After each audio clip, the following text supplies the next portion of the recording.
എല്ലാവർക്കും നമസ്കാരം. ഐപ്ലസിൻ്റെ പുതിയൊരു വീഡിയോയിലേക്ക് സ്വാഗതം. അപ്പോൾ scientific officer in physics and documents, അപ്പോൾ അപേക്ഷിക്കാനുള്ള സമയമൊക്കെ കഴിഞ്ഞു. അപ്പോൾ ഒത്തിരി ആളുകൾ അപേക്ഷിച്ചിട്ടുമൊക്കെ ഉണ്ട്. പക്ഷേ ഇപ്പോഴും ഒരു കൺഫ്യൂഷനിൽ നിൽക്കുന്ന ഒത്തിരി ആളുകൾ നമുക്ക് ചുറ്റുമുണ്ട്. എന്നെ തന്നെ പല ആളുകൾ വിളിക്കാറുണ്ട്, സാറേ ഇതിന് പഠിക്കണോ, പഠിച്ചാൽ കിട്ടുമോ, എന്താ വേണ്ടത്, എങ്ങനെയാണെന്നുള്ളതൊക്കെ. അപ്പോൾ നിങ്ങൾ മനസ്സിലാക്കുക, ആപ്ലിക്കൻസിൻ്റെ എണ്ണം ഇപ്പോൾ PSC പുറത്തു വിട്ടിരുന്നു. ആപ്ലിക്കൻസിൻ്റെ എണ്ണം പൊതുവേ കുറച്ച് കുറവാണ്. കാരണം ഇപ്പോൾ ഈ ജനറൽ PSC നടക്കുന്നതുകൊണ്ട് LDക്കും അതിന് വേണ്ടിയിട്ട് ഒത്തിരി ആളുകൾ പഠിക്കുന്നുണ്ട്. അതുകൊണ്ട് ഇതിലേക്ക് അതേ ആളുകൾ വന്നിട്ടില്ല. ഈ അപേക്ഷിച്ചിരിക്കുന്നതിൽ തന്നെ ഒരു 70% ആളുകളും കണ്ടന്റ് പഠിക്കാനായിട്ട് നിൽക്കുന്ന ആളുകളില്ല. മറ്റുള്ളവരെല്ലാം പല പരീക്ഷയ്ക്ക് LP UP അങ്ങനെ പല പരീക്ഷയ്ക്ക് പഠിക്കാൻ പോകുന്ന ആളുകളാണ്. അപ്പോൾ നിങ്ങൾക്കൊരു MSc യോഗ്യതയുള്ള ഇതിന് അപേക്ഷിച്ചിട്ടുള്ള ആളുകളാണെങ്കിൽ പൂർണ്ണമായിട്ടും വളരെ ഡെഡിക്കേറ്റഡ് ആയിട്ട് നിങ്ങൾ പഠിക്കുകയാണെങ്കിൽ ഉറപ്പായിട്ടും മക്കൾ നിങ്ങൾക്ക് കിട്ടും. കാരണം ഇതിനിടയ്ക്കുള്ള കോമ്പറ്റീഷൻ കുറവാണ്. കാരണം ഇത്രയും എണ്ണ ആളുകളുണ്ടെങ്കിലും അതിൽ പകുതി ആളുകളും പഠിക്കണ്ടാവില്ല, വെറുതെ അപ്ലൈ ചെയ്യുന്നവരാണെങ്കിൽ പകുതിയിൽ കൺഫർമേഷൻ കൊടുക്കില്ല. അപ്പോൾ അങ്ങനെയുള്ള കാര്യങ്ങളൊക്കെ വരും.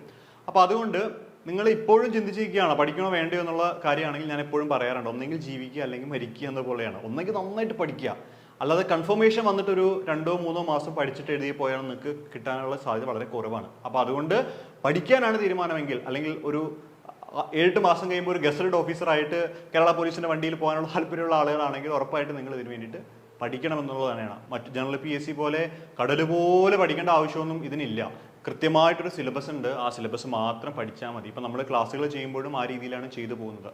അപ്പോൾ ഇപ്പോൾ നമ്മൾ ക്ലാസിക്കൽ മെക്കാനിക്സിൻ്റെ റിവ്യൂട്ട് നമ്മൾ കംപ്ലീറ്റ് ചെയ്തു. പക്ഷേ റെക്കോർഡ് സെക്ഷൻ ആയതുകൊണ്ട് കുഴപ്പമില്ല, നിങ്ങൾ എപ്പോൾ ജോയിൻ ചെയ്താലും അതിനനുസരിച്ചൊരു ഷെഡ്യൂൾ നിങ്ങൾക്ക് തരാം പഠിക്കാൻ വേണ്ടിയിട്ട്.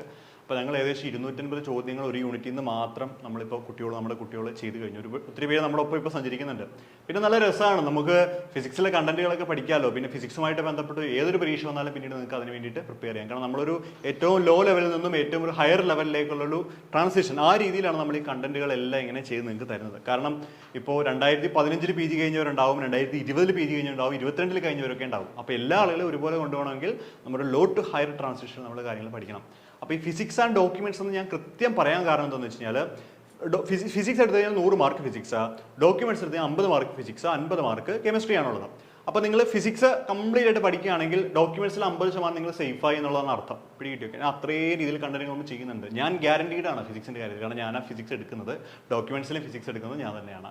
പിന്നെ ഡോക്യുമെന്റ്സിൽ 50% കെമിസ്ട്രിയും വരുന്നുണ്ട്. അപ്പം നമ്മുടെ ഭാഗം ഏറ്റവും പെർഫെക്റ്റ് ആയി കഴിഞ്ഞാൽ അടുത്ത ഭാഗം നമ്മൾ പഠിച്ചെടുക്കാൻ വേണ്ടി കുറച്ച് കഷ്ടപ്പെട്ടാൽ മതി. അപ്പോൾ മാക്സിമം 50 സ്കോർ ചെയ്യാൻ ശ്രമിക്കുക. ഫിസിക്സ് നന്നായിട്ട് പഠിച്ച് ഫിസിക്സ് നന്നായിട്ട് സ്കോർ ചെയ്യാൻ ശ്രമിക്കുക. അപ്പോൾ ഡോക്യുമെന്റ്സിലും ഗുണമാവും, അതുപോലെ ഫിസിക്സിലും ഗുണമാവും. പിന്നെ ഈ വേക്കൻസി ഇല്ല അല്ലെങ്കിൽ വേക്കൻസി കുറവാണെന്ന് ചിന്തിക്കേണ്ട. 3 വർഷം ലിസ്റ്റിന് കാലാവധി ഉണ്ട്. ആ കാലാവധിക്കുള്ളിൽ ഉള്ള നിയമനങ്ങളെല്ലാമായിട്ട് നടക്കും. പിന്നെ ഇന്നത്തെ കാലം അറിയാമല്ലോ, ഓരോ ദിവസം കഴിയുന്തോറും ഇങ്ങനെ ഈ സൈബർ ഫോറൻസിക് വിങ്ങൾ പുതിയതായിട്ട് വന്നുകൊണ്ടിരിക്കുകയാണ്. ഈ അടുത്തും പുതിയ വന്ന് കുറേ പോസ്റ്റിന് സാങ്ഷനും ആയിട്ടുണ്ട്. അപ്പോൾ അതൊക്കെ മനസ്സിലാക്കിയിട്ട് വളരെ വളരെ വളരെ വളരെ ആത്മാർത്ഥമായിട്ട് തന്നെ നിങ്ങൾ എന്ത് ചെയ്യണം, ഈ ഒരു കാര്യത്തിന് വേണ്ടി പഠിക്കണം. അപ്പോൾ നമ്മൾ കോഴ്സ് ചെയ്യുന്നുണ്ട്, ഫിസിക്സും ഡോക്യുമെന്റ്സും നമുക്കുണ്ട്. അത് മാത്രമല്ല ബയോളജി കെമിസ്ട്രി ഒക്കെ ഉണ്ട്. അപ്പോൾ നിങ്ങൾക്ക് ജോയിൻ ചെയ്യാൻ താല്പര്യമാണെങ്കിൽ, ഫിസിക്സ് ആണെങ്കിൽ ഫിസിക്സും ഡോക്യുമെന്റ്സ് ആണെങ്കിൽ മക്കളെ നിങ്ങൾ എൻ്റെ കൂടെ ആയിരിക്കും പഠിക്കാൻ ഉണ്ടാവുക. നിങ്ങൾ അതിലൊന്നും പേടിക്കേണ്ട, 100% ഗ്യാരണ്ടീഡ് ആണ് അതുൽ സാർ. അപ്പോൾ എന്തായാലും നിങ്ങൾക്ക് പഠിക്കാൻ താല്പര്യമുണ്ടെങ്കിൽ നമ്മുടെ കോഴ്സിനെ കുറിച്ച് അറിയണമെങ്കിൽ താഴെ ഡീറ്റെയിൽസ് കമന്റ് ബോക്സിലുണ്ടാവും. ആ ഡീറ്റെയിൽസ് നിങ്ങൾ ജസ്റ്റ് ഒന്ന് കോൾ ചെയ്ത് കഴിഞ്ഞാൽ നമ്മുടെ ആളുകൾ നിങ്ങളോട് സംസാരിക്കും. അപ്പോൾ നിങ്ങൾക്ക് ഡീറ്റെയിൽസ് എല്ലാം അന്വേഷിച്ചിട്ട് ജോയിൻ ചെയ്യാൻ താല്പര്യമുണ്ടെങ്കിൽ ജോയിൻ ചെയ്യുക. ഇല്ലെങ്കിൽ നിങ്ങൾ സ്വന്തമായിട്ട് പഠിക്കാനാണ് താല്പര്യമുണ്ടെങ്കിൽ നിങ്ങൾ സ്വന്തമായിട്ട് വളരെ ആത്മാർത്ഥമായിട്ട് വളരെ ഡെഡിക്കേറ്റഡ് ആയിട്ട് മറ്റുള്ള കാര്യങ്ങളെല്ലാം മാറ്റി വെച്ചിട്ട് നന്നായിട്ട് പഠിക്കുക. എല്ലാവർക്കും ഓൾ ദി ബെസ്റ്റ്.